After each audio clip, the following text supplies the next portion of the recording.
Bismillahirrahmanirrahim. Dear scholars, last time we discussed uh, regarding management of solid waste, and we discussed four R's formula.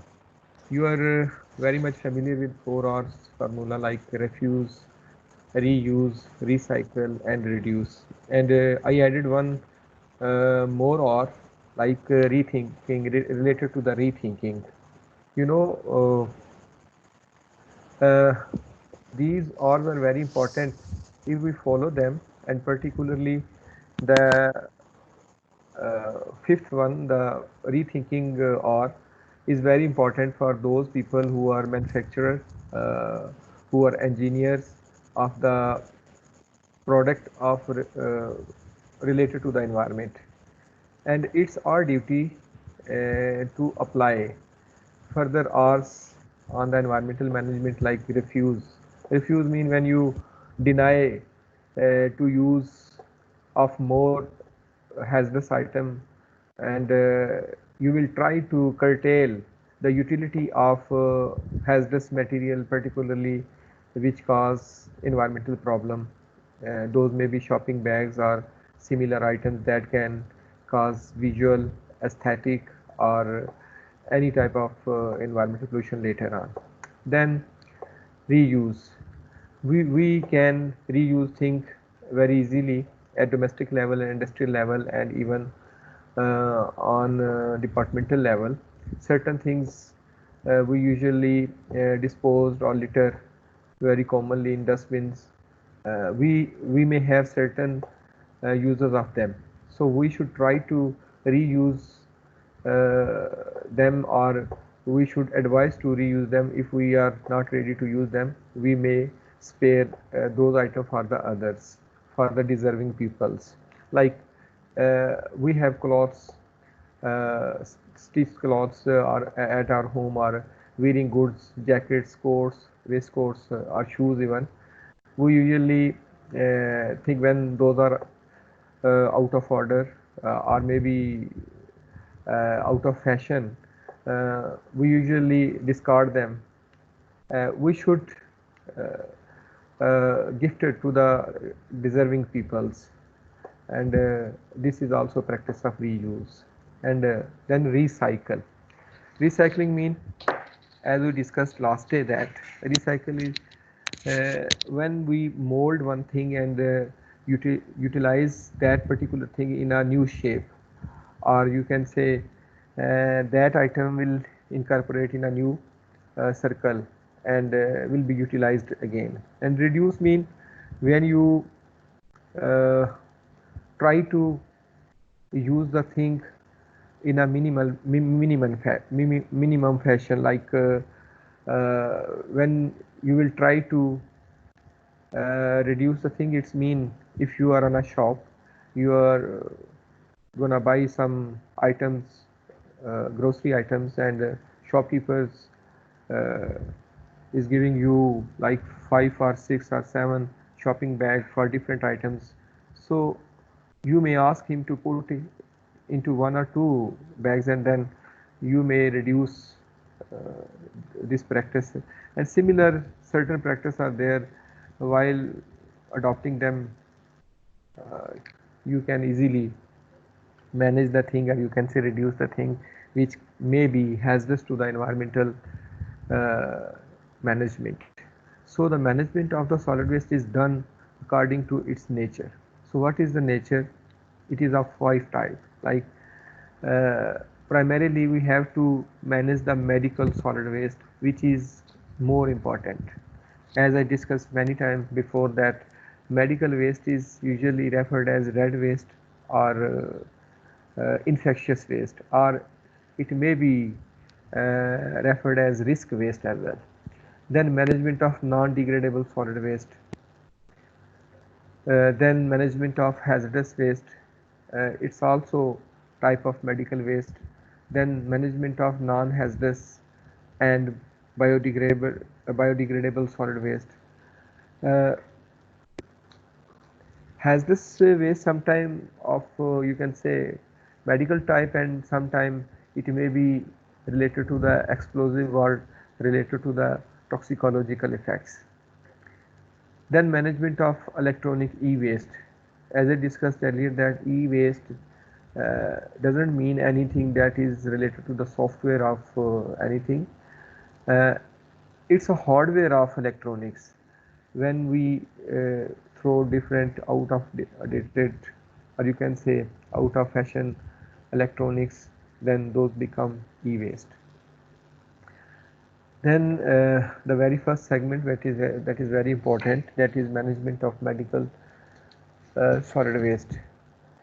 Hospital waste is generated during the diagnostic treatment or immunization of human being or animal, or it or in research activities like laboratories analysis in these fields, or in the production or testing of biological. Then medical solid waste include both non-hazardous and hazardous waste constituents, like the non-hazardous waste and hazardous waste. Then we can treat them by incineration and sanitary landfills. These are the two methods which those are already discussed in detail. Then management of non-degradable solid waste. The example of non-degradable solid waste are ferrous and non-ferrous metals, and iron, steel, and aluminium, etc.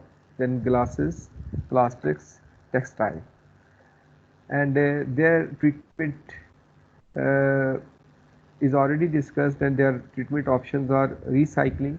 As we discussed recycling many times, that what is recycling, we can use things in a different mode.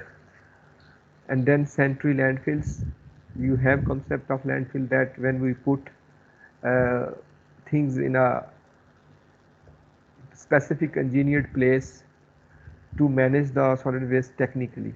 Then incineration means when we burn the thing in a confined and controlled media, which is being supplied by the energy in form of electricity or gas, and emission is highly controlled, and the air released is safer for the environment. This is the treatment option for the management of non-degradable solid waste. So rest of the practices are highly hazardous for the environmental compartments like air, water, and soil.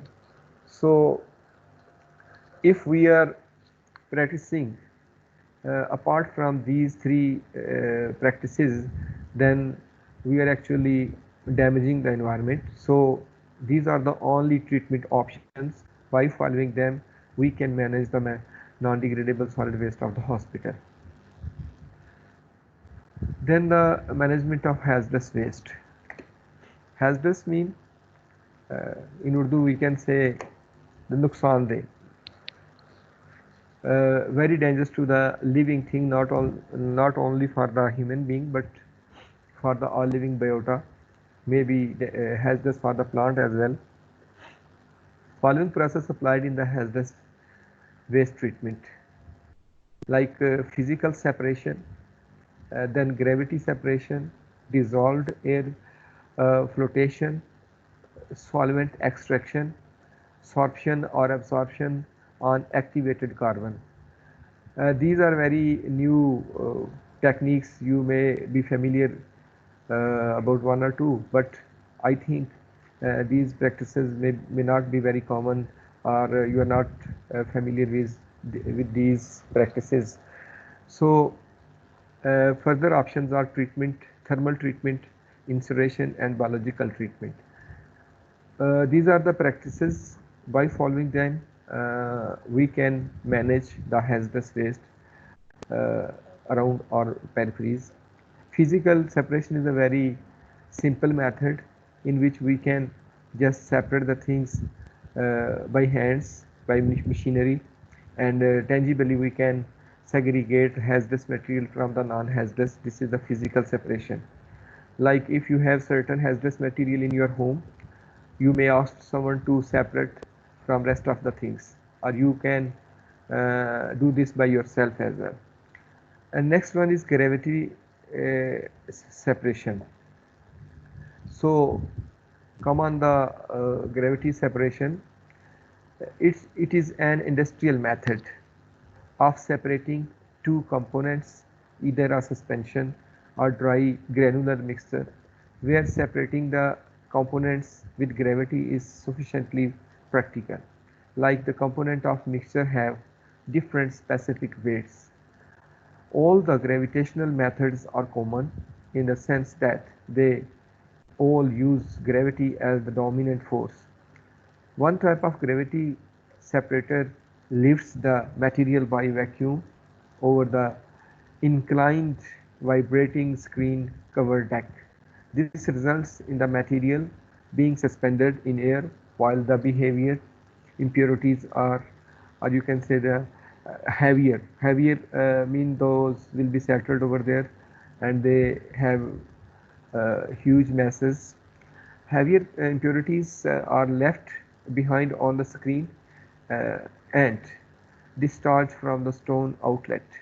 Then gravity separation is used in the wide variety of industries and can be more simply differentiated by the characteristics of the mixture of separated, principally that of wet, a suspension versus dry and mixture of granular product. Often other methods are applied to make the separation faster and more efficient, such as flocculation and coagulation and suction.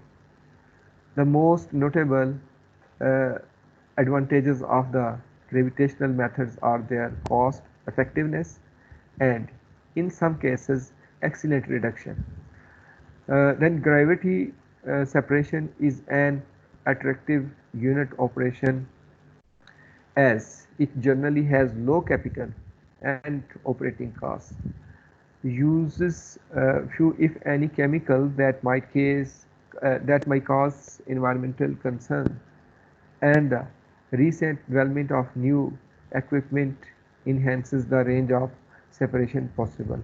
So due to cost effectiveness, gravitational separation method being carried out in industrial areas and in different industries. Then dissolved air flotation method. Uh, Dissolved air flotation, commonly known as DAF, is a water treatment process. So we are discussing the solid waste treatment, and you may think that why is sorry discussing the water treatment. Actually, sometimes wastewater holds different solid material in it. So that's why we use this method for the treatment. DAF is a water treatment process that clarifies wastewater or other waters by the removal of suspended matter such as oil or solids. The removal is achieved by dissolving air in the water or wastewater under pressure and then releasing the air at atmospheric pressure in a flotation tank basin.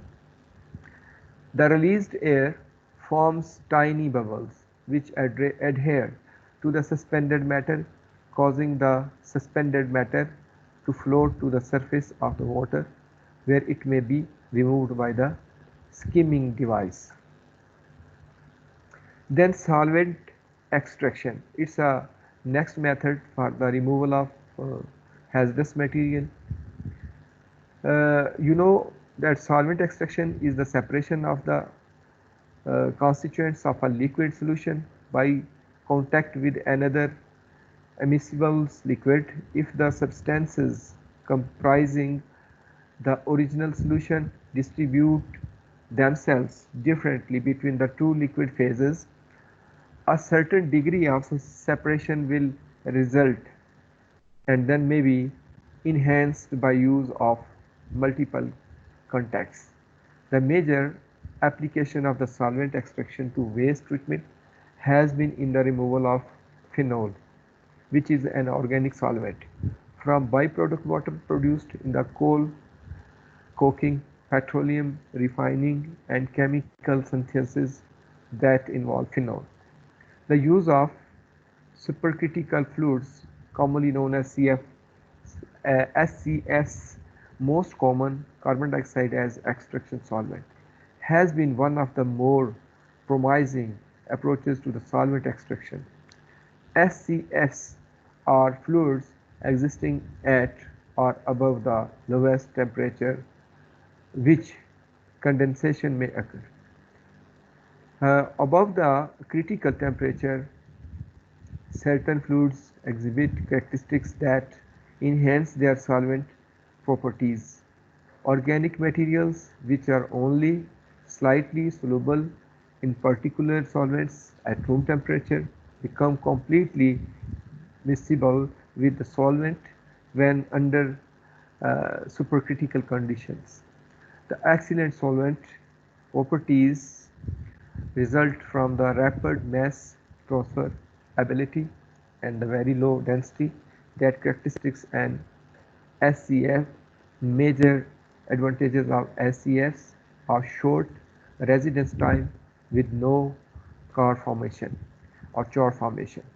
Some of the important applications of these SCFs have been in the extraction of organic halides, pesticides from soils, extraction of soil from emulsions used in aluminium and steel processing, and generation of spent activated carbon.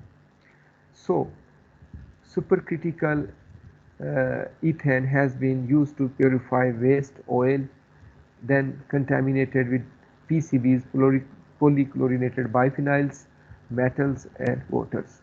Except these PCBs and metals, you may treat a certain persistent organic pollutant like DDTs as well by using this method. Then what is activated carbon method? For the removal of hazardous material.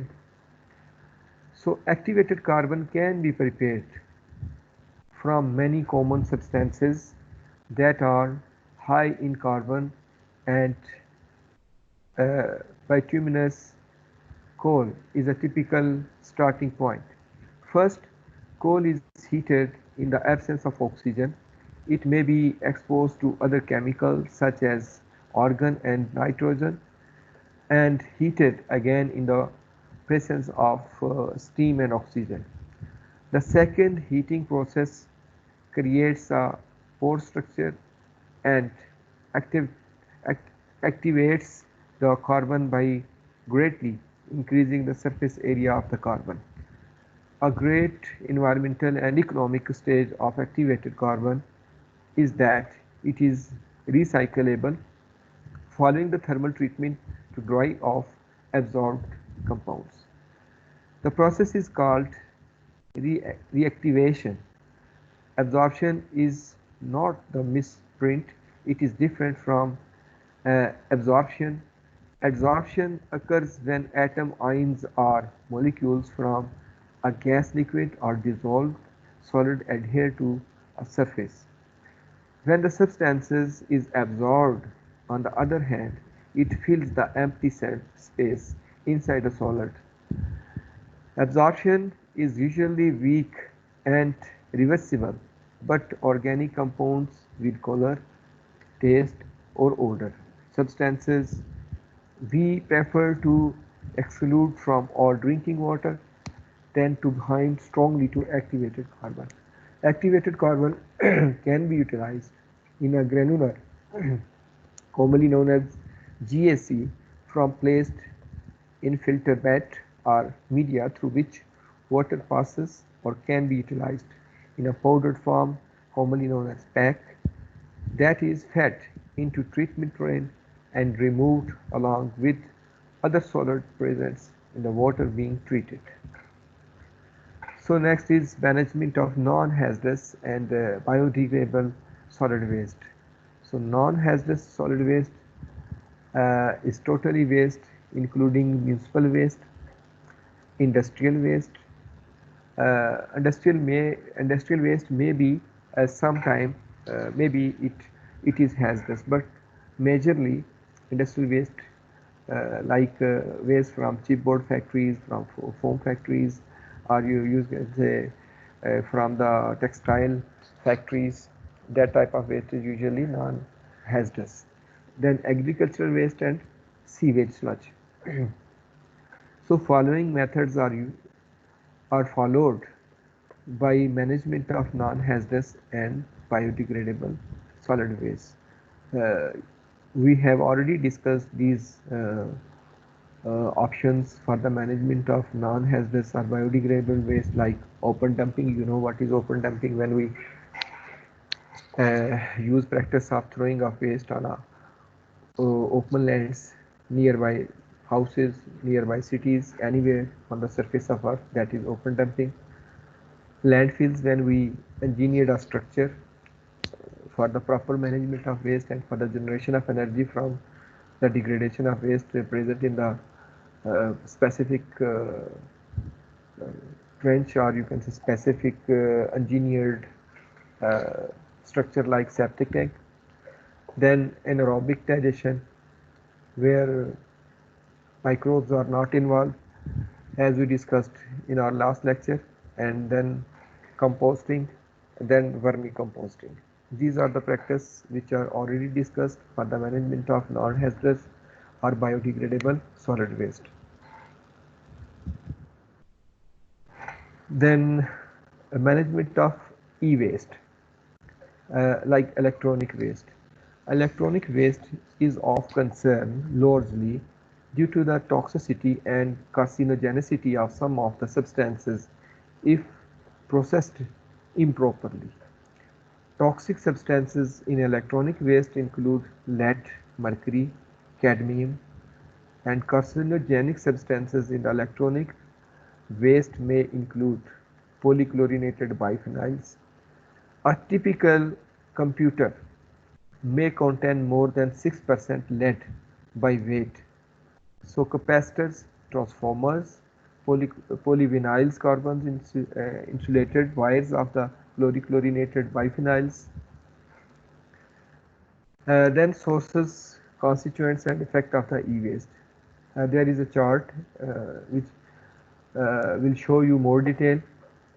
Uh, these are the sources of e-waste like solders in the printed circuit boards, glass panels, and the gaskets in the computer monitors. Uh, then in the sources maybe chip, resistors, and semiconductors. Then relays, switches, printed circuit boards, corrosion protection of untreated and galvanized steel plates. So decorator or hander of the steel, such type of things may be sources of the e-waste. And solders in printed circuits, boards, glass panels may hold lead. Chips, resistors, and the semiconductor may hold cadmium, like relays and switches may hold or may contain mercury, and corrosion protection or galvanized material may contain chromium. So you can see easily that certain heavy metals and certain carcinogenic material are associated with the related devices. And what are the possible health effects? If we talk about the solders and the printed circuits, boards, etc., then they may damage to the central and the peripheral nervous system, blood systems, and the kidney damage. So this is the biological effect of the e-waste on the human being, and it may be on the other living animals. Affects brain development of children as well. So children are more vulnerable and exposed to these e-waste. Then if we talk about the chip resistors and the semiconductors, which may contain cadmium, their toxicities, they may toxic irreversible effect on the human health, like accumulate in the kidney and liver and damage them later on. And mercury, which is usually present in relays and switches, uh, may cause chronic damage to the brain and respiratory and the skin disorders due to bioaccumulation in the fishes. Bioaccumulation means when it will incorporate first time into the non-living media to the living media like fishes.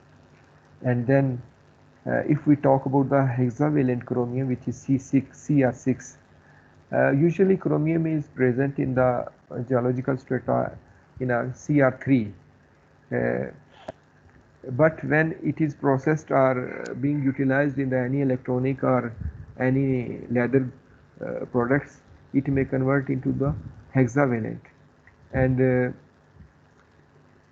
this hexavalent chromium may cause asthmatic bronchitis or DNA damage. So these are the basically sources, their constituents and health effects, the biological effect of the e-waste.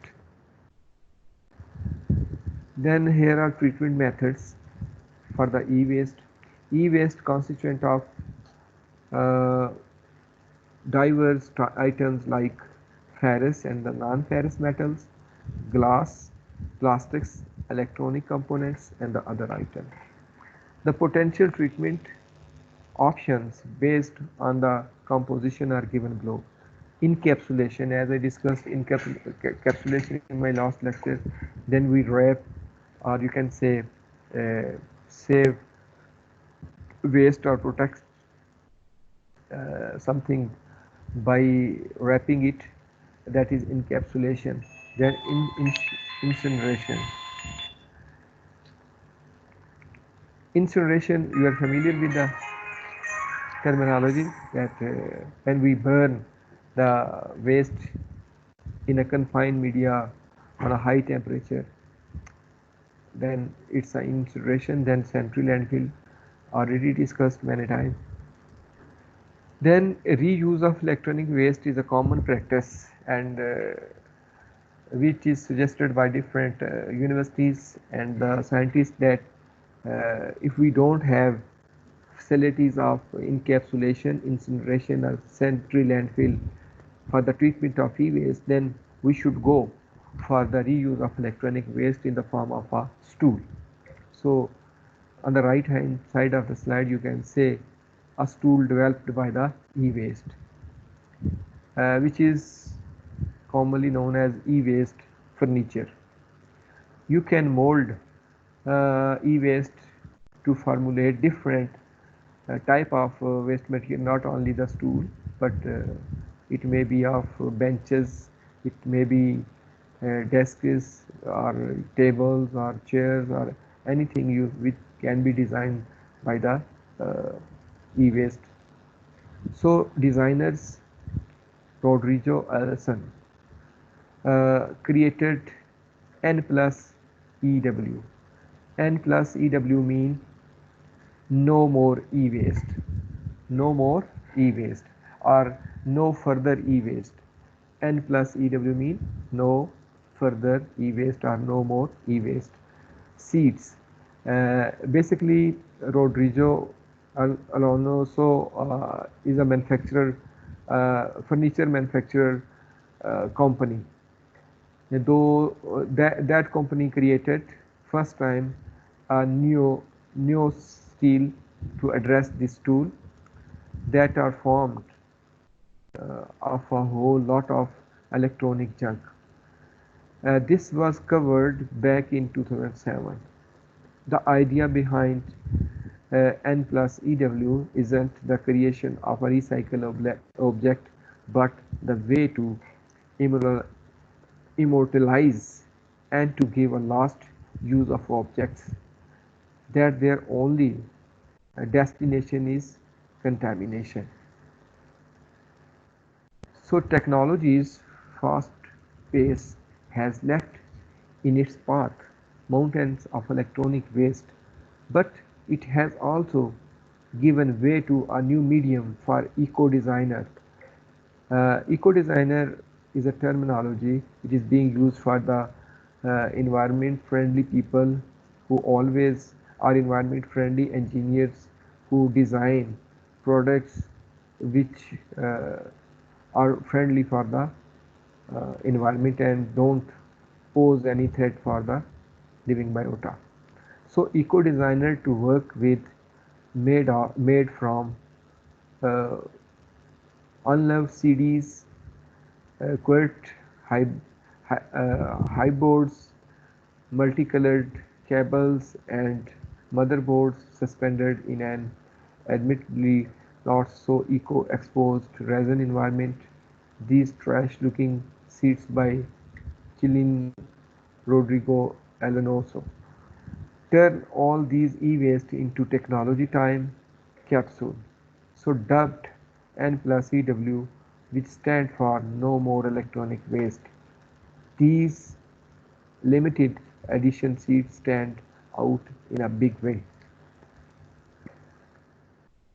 So factor affecting solid waste management. Uh, so you know very well that we have a severe problem of waste management. So authorities are there, municipalities are there, and organizations are there. So what are the problem that we are still fail to manage the waste? So these are the actually bottlenecks being faced by the authorities, by the companies, by the municipalities. So that's why we are unable to manage the waste. So these are the certain factors that affect the management of solid waste. They are they are per capita income and status. This is the very important factor and very basic factor that it's very important that we should go for the assessment of income of the people and the per capita status of the people. So if per capita income and status of people is very low, though then it's very common that how they would manage their waste. Their per capita income, the status must be higher, then they will be able to manage their waste. So this is the primary factor that basically become a severe bottleneck for the uh, management of waste. Actually, we don't have resources, we don't have financial assistance for the management of waste, particularly in the developing areas. Developed countries have better waste management techniques as their per capita income and their status of livelihood is a very higher. So that's why they easily cope the problem of the waste management.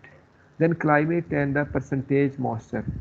So different region of the world and different area of the world have different climatic moisture and air moisture in the environment. So if we talk about Azad Kashmir and Pakistan, the north of the Pakistan and Azad Kashmir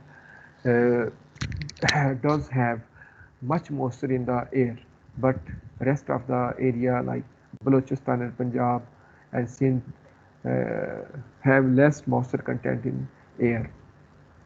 So if moisture content is higher, then degradation process will be accelerated and it will be faster as compared to the dry conditions.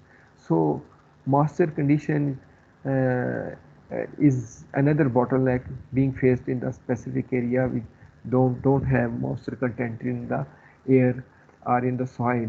So that's why degradation is a problem in those particular area. Then synthetic growth of city, systematic growth of the city.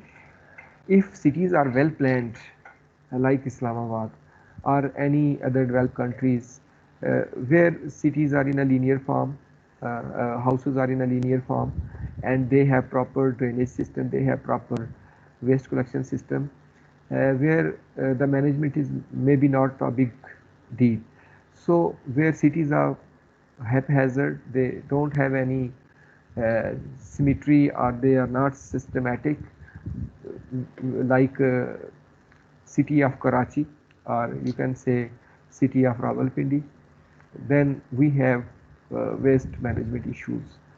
You know that sometimes the environmentalists or you can say socially for criticism purpose they usually term Karachi as Kachrachi. So Karachi have only 20 to 30% planned or you can say systematic uh, houses, but rest of the 70 to 80% city is unplanned, and most of Pakistani cities are unplanned. So this non-systematic growth of city is another bottleneck in the way of management of solid waste. And I think this is the big and the major factor. And then status of the municipality. This is also related to the capita and finance. If municipalities are strong financially, they may be cope the situation of solid waste easily. But if they are not equipped with man force and equipment, then what they will do over there? They may have only the organization structure, and they may be present in a city, but they may be uh, non-effective. So the status mean the financial status of municipality and the equipment and you can say manpower status of municipality must be strong. So this is the another problem, or you can say major bottleneck which affect the waste management process. Then resource available. Resource available mean we must have resources to manage the solid waste.